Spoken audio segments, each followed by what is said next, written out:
Shalom saudaraku yang diberkati oleh Tuhan Yesus Kristus. Marilah kita sejenak merenungkan firman Tuhan dari Matius pasal 18 ayat 1 sampai ayat 5 dengan tema anak kecil dan kerajaan Allah. Mari kita bersatu dalam doa. Bapa di surga, kami bersyukur dan berterima kasih atas segala berkat-Mu yang kami nikmati hari lepas hari. Saat ini Tuhan, kami akan merenungkan firman-Mu. Biarlah Roh Kudus yang menolong setiap kami supaya kami diberkati oleh kebenaran firman-Mu. Dalam nama Yesus kami bersyukur. Amin. Saudaraku yang diberkati Tuhan, mari kita membaca Alkitab dari Matius pasal 18 ayat 1 sampai ayat 5. Demikian firman Tuhan. Pada waktu itu datanglah murid-murid itu kepada Yesus dan bertanya, "Siapakah yang terbesar di dalam kerajaan sorga?" Maka Yesus memanggil seorang anak kecil dan menempatkannya di tengah-tengah mereka, lalu berkata, "Aku berkata kepadamu, sesungguhnya jika kamu tidak bertobat dan menjadi seperti anak kecil ini, kamu tidak akan masuk ke dalam kerajaan surga.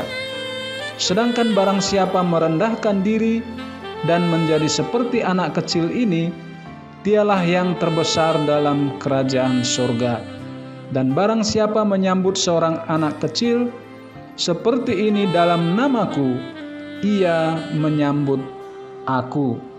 Saudaraku yang berbahagia, dosa telah membelokkan hati manusia sehingga tidak hidup lagi takut akan Allah, melainkan mencari kekuasaan untuk memuliakan diri sendiri.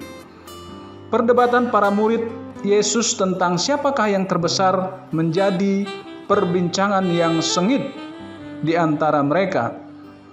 Pemikiran itu muncul karena kegelisahan para murid mengenai kelangsungan misi kerajaan Allah andai kata Yesus binasa di Yerusalem. Sebab itu, mereka mencoba mencari jalan keluar pengganti guru mereka sendiri. Yesus sama sekali tidak marah karena ia memaklumi pikiran mereka. Ia mengambil anak kecil sebagai jawaban atas perdebatan mereka. Dengan memakai contoh anak kecil, Yesus ingin memperlihatkan bahwa menjadi yang terbesar dalam kerajaan Allah tidaklah gampang. Ada beberapa syarat utama yang harus dipenuhi untuk menjadi yang terbesar dalam kerajaan Allah. Antara lain, yang pertama, pertobatan sejati. Saudaraku, pertobatan menunjukkan perubahan pola hidup, pola pikir, dan perilaku dari manusia lama kepada manusia baru. Lalu yang kedua, kerendahan hati. Rendah hati berarti tidak mendahulukan ego sendiri, menjadi terkecil dan pelayan dalam kerajaan surga. Lalu yang ketiga, menjunjung tinggi martabat manusia sebagai gambar dan rupa Allah. Saudaraku, dalam masyarakat manapun, anak kecil sering diremehkan dan ditipu karena kepolosannya. Mereka hanya menjadi objek manipulasi orang dewasa. Karena itu, Yesus mengecam mereka yang berupaya menghasut dan menanamkan nilai-nilai kejahatan dalam pola pikir anak kecil. Walaupun mereka belum memahami banyak tentang baik buruknya kehidupan, setidaknya mereka adalah ciptaan Allah yang mulia. Saudaraku, hidup dalam kerajaan Allah tidak berbicara tentang kekuasaan, melainkan penyerahan diri sepenuhnya kepadanya. Hidup mempercayai janji-janji Allah dan menyandarkan diri sepenuhnya dalam pemeliharaannya. Saudaraku, sebagai warga kerajaan Allah, sudahkah kita berpadanan dengan kehendak-Nya?